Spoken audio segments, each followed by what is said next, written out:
যুক্তরাষ্ট্রের ফ্লোরিডায় নিখোঁজ দুই বাংলাদেশি শিক্ষার্থীর পরিণতি নিয়ে যে সংখ্যা ছিল তাই সত্যি হলো। মেধাবী ছাত্র জামিল লিমনের মরদেহ উদ্ধারের পর এবার নিখোঁজ ছাত্রী নাহিদা বৃষ্টিরও মৃত্যু নিশ্চিত করেছে দেশটির আইন শৃঙ্খলা রক্ষাকারী বাহিনী। দীর্ঘ তল্লাশির পর সমুদ্রের বুক থেকে তার নিথর দেহ উদ্ধার করা হয়েছে। নাহিদা বৃষ্টি এবং জামিল লিমন নিখোঁজ হওয়ার পর থেকেই পুলিশ তাদের সন্ধানে ব্যাপক তল্লাশি শুরু করে। বৃষ্টির খোঁজ পেতে পুলিশ বিশেষ প্রযুক্তির সাহায্য নেয়। হিলসবরো কাউন্টি শেরিফের ডাইভ ও মেরিন টিম হাওয়ার্ড ফ্র্যাঙ্কল্যান্ড ব্রিজের আশেপাশে গভীর সমুদ্রে তল্লাশি চালায়। ঘাতক হিসামের দেওয়া কিছু তথ্যের সূত্র ধরে পুলিশ এই নির্দিষ্ট এলাকাটি চিহ্নিত করেছিল।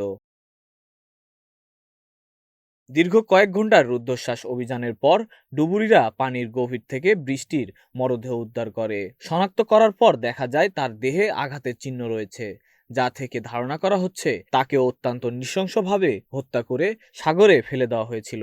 উদ্ধারের পর ফরেনসিক টিম এবং উদ্ধারকৃত পোশাকের ওপর ভিত্তি করে কর্তৃপক্ষ নিশ্চিত করে যে এটি নিখোঁজ নাহিদা বৃষ্টি। নাহিদা বৃষ্টি এবং জামিল লিমনের এই অকাল মৃত্যুর পেছনে রয়েছে তাদেরই রুমমেট হিসাম আবু ঘার বিয়ে।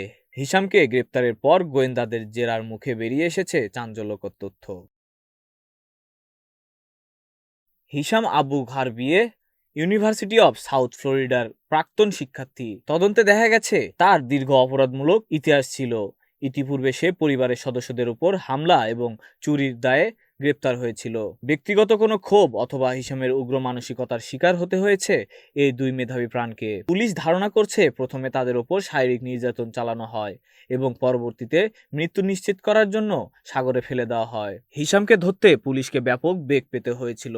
নিজের বাড়িতে নিজেকে অবরুদ্ধ করে রাখলে সোয়াট টিম তলব করে তাকে গ্রেপ্তার করা হয়। বর্তমানে সে পুলিশের হেফাজতে রয়েছে এবং তার বিরুদ্ধে জোড়া খুনের মামলা দায়ের করা হয়েছে। নাহিদা বৃষ্টি অত্যন্ত মেধাবী এবং শান্ত স্বভাবের মেয়ে ছিলেন। উচ্চশিক্ষার জন্য আমেরিকায় এসে এভাবে তার জীবন প্রদীপ নিভে যাবে তা কেউ কল্পনাও করতে পারেনি। বৃষ্টির মৃত্যু নিশ্চিত হওয়ার খবরে লিমনের পরিবারের পাশাপাশি বৃষ্টির পরিবারেও এখন শোকের মাতম চলছে। ফ্লোরিডার প্রবাসী বাংলাদেশিরা এই পৈশাচিক হত্যাকাণ্ডের দৃষ্টান্তমূলক বিচার এবং ঘাতকের মৃত্যুদণ্ড দাবি করেছেন। Desk report, news flash 71।